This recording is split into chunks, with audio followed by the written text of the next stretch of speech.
When the first Zelda game came to consoles in 1986, games were still mainly objective, as we reviewed before. There was very little room, and I mean like literally physically room, to add any emotions or story to gameplay. Some companies would even release pretty much any old garbage game with the brand name on it just to make some money. So the first Legend of Zelda is not going to be the most human game, obviously. Sure, it's got the fantasy aspect. You're dropped into a world and told to go save the princess, but there's no backstory, no sense of self or direction, unless maybe you read the booklet, but that's not part of the actual gameplay, and we'll get into all that later. Think about it. No cutscenes, no flashbacks, enemies with very little to no lore or background. Like, even look at Link's face when he drops into the world, when he defeats a dragon, when you beat Ganon and save the princess.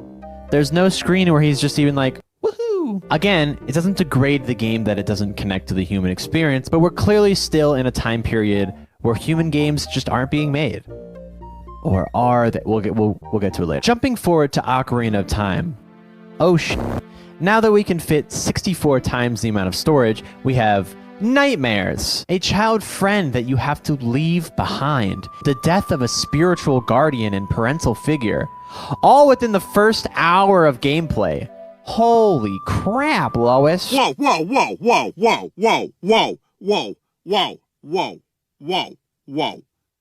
Lois, this is not Fallout New Vegas. Another great human moment in this game is when Link pulls the Master Sword and jumps 7 years into the future. You have to go back to the town that was once jolly and synonym for jolly. That same town is now a wasteland, and you can't go back to the same cheerful village it once was. You can't even use the items from childhood. That mechanic alone is super connecting to us. We all have items and things that we can't do from childhood that we probably wish we could still do now. Yes, Link still has a blank face in this one, but the silence seems more meaningful, more remembrance of Zelda's disappearance and the fall of Hyrule. So clearly we see the moving on, the emotions, the grief and fear, the fourth thing, much better than the